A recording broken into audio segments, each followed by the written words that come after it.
भोंदू अशोक खरा संदर्भात एक मोठी अपडेट समोर आली आहे।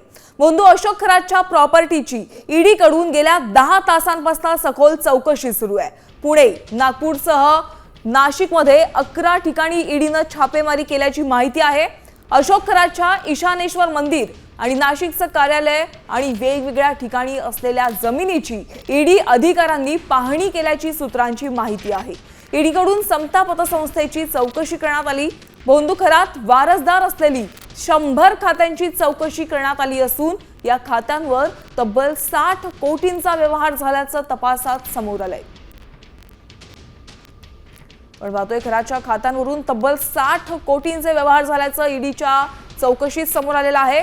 भोंदू खरात प्रकरणात ईडीनं 11 ठिकाणी छापेमारी केली आहे। इथे दृश्य आपण पाहतोय, भोंदू खराच्या घरी आता ईडीचं पथक दाखल झालेलं आहे।